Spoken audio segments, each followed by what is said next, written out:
छत्रपती शिवाजी महाराज की जय भवानी। अच्छा,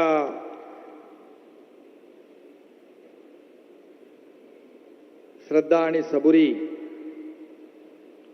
चा मंत्र देणारे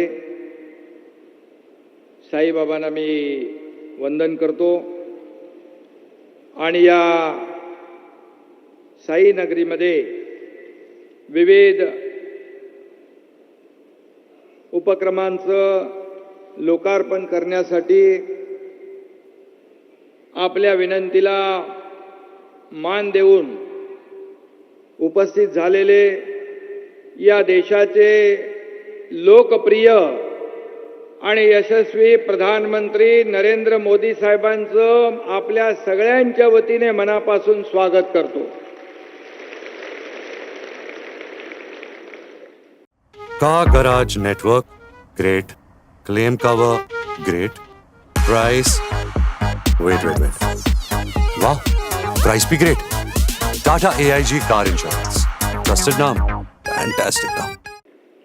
आणि उपस्थित सर्व मान्यवर राज्यपाल महोदय आहेत, दोन्ही उपमुख्यमंत्री आहेत, सर्व मंत्रीगण आहेत आणि मोठ्या संख्येने उपस्थित या भागातले बांधव भगिनी मातांनो, आपल्याला देखील मनापासून धन्यवाद देतो। कार्यक्रमाचे आयोजक राधाकृष्ण विखे पाटील, पालकमंत्री, त्यांनाही धन्यवाद देतो।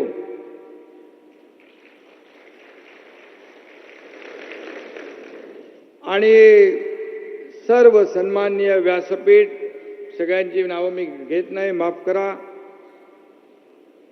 अपने देश के लोकप्रिय प्रधानमंत्री मोदी जी की लोकतंत्र पर अपार श्रद्धा है। देश के सर्वांगीण विकास का एजेंडा लेकर वो आगे जा रहे हैं और उनके पास श्रद्धा भी है, सबूरी भी है, संयम भी है और धैर्य भी है। और इसलिए आप हमारे देश को पूरी दुनिया में एक महासत्ता के रूप में बनाना चाहते हो, इसलिए मैं आपको धन्यवाद फिर से देना चाहता हूं।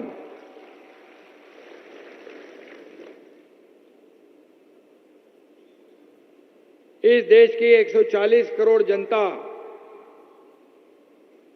आपके नेतृत्व पर विश्वास कर रही है आणि म्हणूनच तुम्ही एवढ्या हजारो लाखोंच्या संख्येने या ठिकाणी आज आदरणीय प्रधानमंत्री महोदयांना ऐकायला आलेला आहात। खरं म्हणजे आज आपण पाहतोय की गेल्या वर्षभरामध्ये आपलं सरकार स्थापन झाल्यानंतर आपले प्रधानमंत्री या महाराष्ट्रामध्ये 6 वेळा आले। आपण निमंत्रण दिलं आणि त्यांनी त्याचा स्वीकार केला, हा त्यांचा मोठेपणा आहे। आणि म्हणून आतापर्यंत जवळपास 2 लाख कोटीच्या कामांचं भूमिपूजन आणि लोकार्पण मोदी साहेबांच्या शुभ हस्ते झालेलं आहे। आज देखील जवळपास 14,000 कोटीपेक्षा जास्त कामांचं लोकार्पण होतंय। निळवंडे धरणाच्या बाबतीमध्ये आपल्याला सगळ्यांना इतिहास माहित आहे। देवेंद्रजींनी आता सांगितलं, त्यांच्या जन्माच्या अगोदरपासून सुरू झालं, परंतु मध्ये काय काय झालं त्या इतिहासामध्ये मी जाऊ इच्छित नाही। मध्ये आम्ही पाणी टेस्टिंग करायला आलो होतो, परंतु जेव्हा देवेंद्रजी मुख्यमंत्री होते तेव्हा पुन्हा त्यांनी चालना दिली आणि आज जवळपास 68,000 हेक्टर जमीन आज ओलिताखाली येणार आहे। 2.25 लाख एकर शेतकऱ्यांचं सरकार आहे आपलं, सर्वसामान्यांचं सरकार आहे। आणि म्हणून शेतकरी, कष्टकरी, कामगार, माता भगिनी, युवा, तरुण सगळे लोक या राज्यामध्ये त्यांच्या जीवनामध्ये आनंद आला पाहिजे, बदल झाला पाहिजे, म्हणून आपल्या सरकारने आदरणीय मोदी जी, आपके जब जन्मदिन था तब हमने 11 सूत्री कार्यक्रम का ऐलान कर दिया और उसमें नमो शेतकरी सम्मान योजना होगी, नमो महिला सक्षमीकरण योजना होगी, कामगारों की योजना होगी, कष्टकरियों की योजना होगी, माता बहनों की योजना होगी, युवाओं की योजना होगी और आज उसे हम गति दे रहे हैं।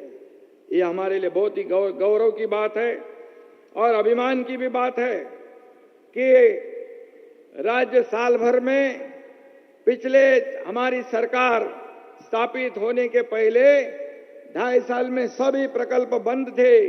सगळी कामं बंद होती ना, सगळे प्रकल्प बंद होते, त्याला आपण चालना दिली, नवीन प्रकल्प आपण सुरू केले आणि म्हणून ह्या राज्याचा सर्वांगीण विकास करण्यासाठी या ठिकाणी आपल्याला डबल इंजिनच्या सरकारची आवश्यकता असते आणि म्हणून मोदी साहेबांकडे आपण ज्या ज्या गोष्टी मागितल्या राज्य सरकारच्या राज्याच्या विकासासाठी त्यांनी त्या देण्याचं काम केलं आणि म्हणून देवेंद्रजींनी जी मागणी केलेली आहे, मला वाटतं आम्ही तेव्हा दोघंच होतो, पहिल्यांदा शपथ घेतल्यानंतर कॅबिनेटमध्ये या ठिकाणी जे दुष्काळग्रस्त विभाग आहेत, दुष्काळग्रस्त जिल्हे आहेत, मराठवाडा विदर्भ, वाहून जाणार पाणी तिकडे वळवलं पाहिजे, ही योजना मोठी आहे. मोठी म्हणजे आपल्या राज्याच्या आर्थिक आवाक्याच्या बाहेर है और इसलिए मैं भी आपसे आदरणीय प्रधानमंत्री जी से निवेदन करूंगा, विनती करूंगा कि इस योजना को अगर केंद्र सरकार सपोर्ट करे तो लाखों करोड़ों किसानों को इसका फायदा होगा. आणि म्हणून मी आपल्याला एवढंच सांगतो की गेल्या वर्षभरामध्ये आपण घेतलेले निर्णय तुमच्या समोर आहेत. मग त्याच्यामध्ये समृद्धी असेल, मेट्रो असेल, अनेक प्रकल्प आहेत, सिंचनाचे प्रकल्प. आपलं सरकार आल्यानंतर 35 सिंचन प्रकल्पांना आपण मान्यता दिली, सुप्रमा दिली आणि ते कार्य आपण पुढे नेतोय. लाखो हेक्टर जमीन ओलिताखाली आणण्याचं काम देखील आपलं सरकार करते आहे आणि म्हणून मोदी साहेब ज्या कामाला हात लावतात, ज्या कामाचं भूमिपूजन करतात, ते काम, तो प्रकल्प वायू वेगाने पुढे जातो आणि पूर्ण होतो, अशा प्रकारचा एक आपल्याला अनुभव आहे. आणि म्हणजे त्यांच्या हाताला यशाचा परीस आहे. हात लावतात त्याचं सोनं होतं असा अनुभव आहे आणि म्हणून आम्ही त्यांना वारंवार बोलवतो महाराष्ट्रामधल्या विकास प्रकल्पांच्या भूमिपूजनाला, लोकार्पणाला. काही लोकांच्या पोटात दुखतंय ते जाऊ द्या, त्यांच्याकडे आम्हाला काय बघायचं नाही.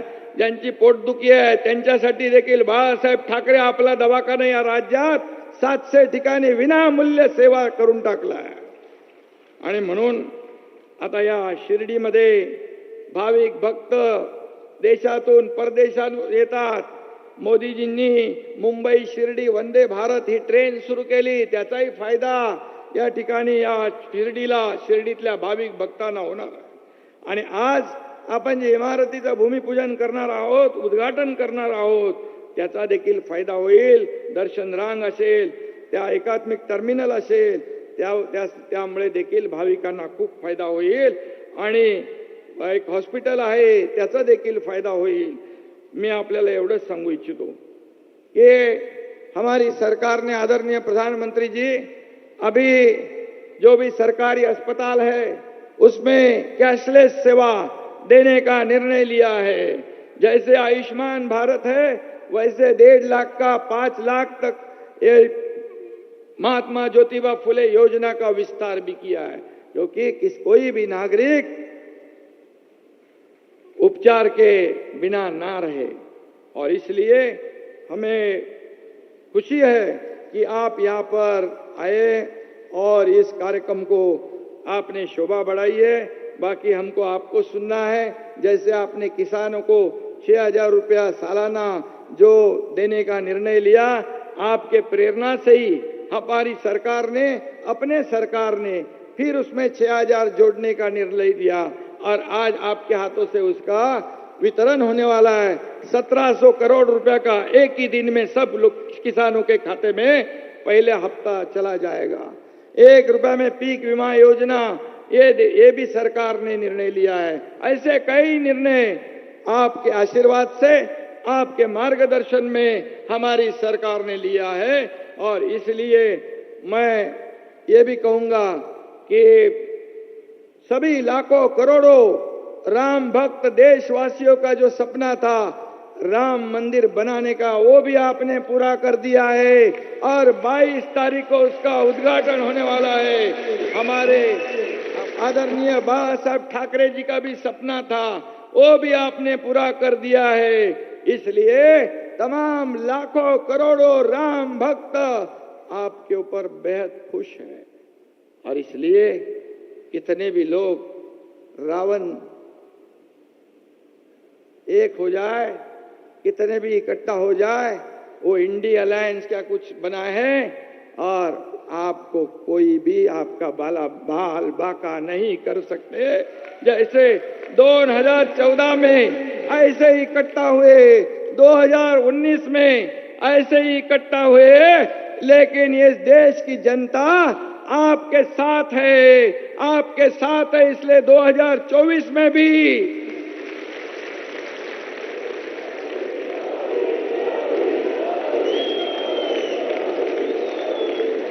पूरी ताकत के साथ इस देश के प्रधानमंत्री नरेंद्र मोदी जी बनेंगे। ये पत्थर की लकीर है और एक मोदी सब पे भारी। धन्यवाद। जय हिंद, जय महाराष्ट्र।